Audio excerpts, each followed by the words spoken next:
Yo sama guys, seperti biasa bagaimana kabar kalian di minggu ini? Semoga baik-baik saja ya. Dalam video kemarin kita sudah berteori mengenai bagaimanakah selanjutnya peran dari Eutas Captain Kidd setelah bajak lautnya dihancurkan. Hal yang sama juga akan kita jelaskan tentang nasib dari bajak laut hati sama-sama dihancurkan kemarin. Apakah peran mereka akan cukup sampai di sini saja atau Oda Sensei merencanakan hal yang cukup penting bagi bajak laut ini, terutama sang kapten sendiri yakni Trafalgar Law yang akan mendapatkan porsi cerita yang cukup penting terkait dengan buah iblis yang dia miliki. Jadi tentu ritual kita sebelum memulainya padamkan dulu tombol merahnya ya, like video ini, serta komen teori apalagi yang menarik untuk kita bahas nantinya. Jika sudah, terima kasih banyak dan bersiaplah nakama, tarik jangkar, dan mari kita berlayar.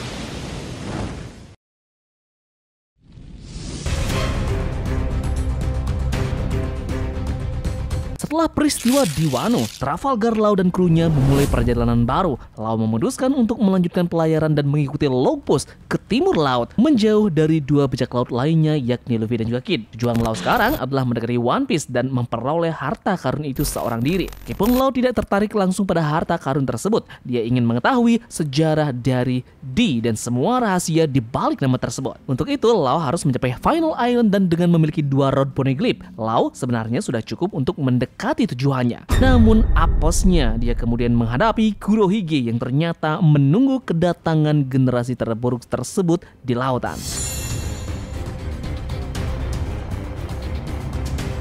Trafalgar Law diincar oleh Kurohige karena Law memiliki salinan dari Rod Poneglyph, artefak penting yang dapat membantu seseorang menemukan Pulau Laughteil. Law adalah salah satu dari mereka yang pertama kali berhadapan dengan Kurohige, dan sebagai hasilnya Kurohige segera mengincarnya untuk mendapatkan salinan Rod Poneglyph yang dimilikinya. Oke, pertarungan antara bajak laut hati dan bajak laut janggut hitam dimulai sebagai pertempuran laut di sekitar kapal selam mereka, Polar Tank. Menggunakan kapal selam mereka, Heart Pirate berhasil melarikan diri dari serangan Kurohige di laut dan berpindah ke pulau terdekat yang dinamakan Winner Island. Bajak laut Kurohige segera mengikuti dan mendarat di pulau tersebut. Namun, mereka mendapati diri mereka dalam posisi sulit karena bajak laut hati mulai melawan balik. Singkat cerita ya, meskipun pada awalnya bajak laut hati memberikan perlawanan sengit dan memberikan kerusakan besar pada Kurohige dan juga anak buahnya, kekuatan dan daya tahan dari Kurohige membawa dia pada kemenangan dalam pertarungan ini. Dalam One Piece Chapter 1081, akhirnya diungkapkan kepada kita bahwa Heart Pirate kalah dalam pertarungan dan terpaksa harus mengakui kekuatan dari bajak laut Kurohige. Kapal dari bajak laut hati hancur total, kapal utama dari Heart Pirate, Polar Tank, hancur dan terlihat tenggelam ke dasar lautan. Bersama dengan Polar Tank, beberapa anggota dari Heart Pirate juga terlihat tenggelam. Lalu di sisi lain menjadi tawanan dari Kurohige bersama dengan Beppo yang kemungkinan dia tahan karena rasminya dan dapat dijual dengan harga tinggi. Kurohige juga berencana untuk mengambil OP-OP Nomi untuk dijual dengan harga yang sangat tinggi dan menggunakan buah iblis ini untuk mendapatkan keabadian. Nah, untungnya bagi Law, Beppo memiliki rencana yang berbeda dan makan obat yang diberikan oleh Chopper. Memberinya kekuatan seperti mode sulung meskipun tidak ada bulan purnama. Beppo yang memahami serius situasi tersebut memutuskan untuk mengkonsumsi obat yang diberikan oleh Chopper. Tanpa keberanian Beppo untuk mengkonsumsi obat Chopper, kemungkinan besar Law akan tewas.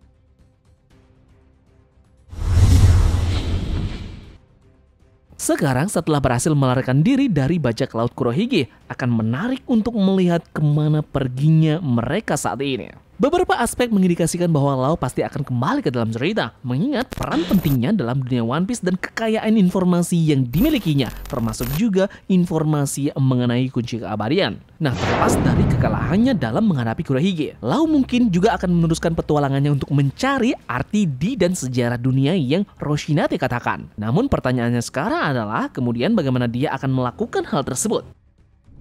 Nama Sabo kemungkinan akan memiliki peranan penting dalam cerita Law ke depannya. Dalam One Piece Chapter 1086 diketahui bahwa Sabo merupakan salah satu karakter yang juga memiliki nasib yang sama seperti halnya Law. Meskipun Sabo bukan bagian dari penyandang nama D, namun dia adalah orang yang dikelilingi oleh orang-orang yang menjadi bagian dari klan D. Di chapter tersebut juga Emporio Ivankov sempat menyinggung tentang kekuatan rahasia dari Eternal Gear Operation, yang dimana itu adalah kekuatan paling dahsyat dari OP-OP Nomi, buah iblis yang dimiliki oleh Lau. Sabo kemungkinan akan mengetahui berita kekalahan dari Lau dan berusaha untuk menemukannya. Setelahnya, pasukan revolusi akan menggali lebih dalam tentang kekuatan OP-OP Nomi dan tentunya mereka akan berpikir akan lebih baik jika kemudian Lau berada di pihak dari mereka. Inilah yang kemudian membuat Sabo mengundang Lau untuk bergabung dengan pasukan revolusi.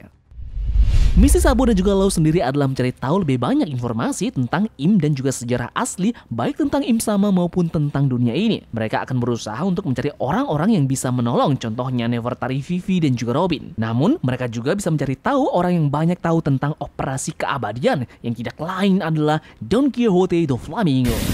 Orang ini merupakan orang yang paling pertama kali menyinggung tentang operasi keabadian. Nah, bisa saja Sabo dan juga Lau akan menginterogasi Doflamingo dengan menerobos ke penjara Impel Down. Doflamingo kemungkinan juga akan memiliki keinginan untuk melihat kejatuhan para kaum naga langit yang ada di Mario Joa. Dalam momen inilah kita akan mengetahui tentang harta karun besar Mario Joa yang sempat diungkapkan oleh Doflamingo.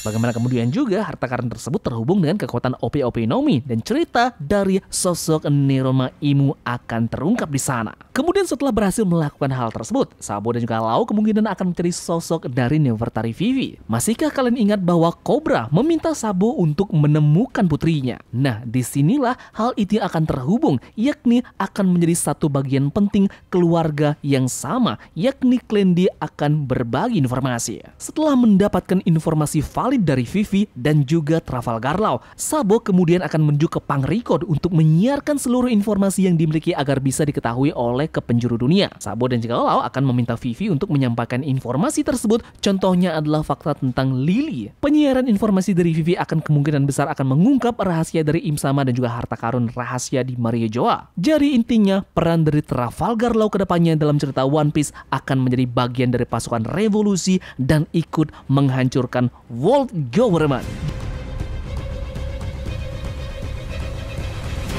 Jadi bagaimana pendapat kalian mengenai teori ini? Apakah ada indikasi Lau akan masuk ke dalam pasukan revolusi atau malah sebaliknya dia akan diperalat oleh organisasi Cross Guild yang memanfaatkannya dengan keuntungan dari mereka sendiri? Apalagi di organisasi ini banyak sekali terdapat mantan dari anggota Shichibukai yang terbuang. Jadi itu juga bisa jadi akan masuk akal dan bagi akan punya peran penting dalam menghasut Lau masuk ke dalam organisasinya. Silahkan tulis pendapat kalian di kolom komentar dan terima kasih dari kalian yang sudah mau ikut berlayar bersama-sama Tamagon hari ini. Sampai jumpa di teori selanjutnya ya. Sekian dari Tamagon dan turunkan jangkar. Mari kita berlabuh.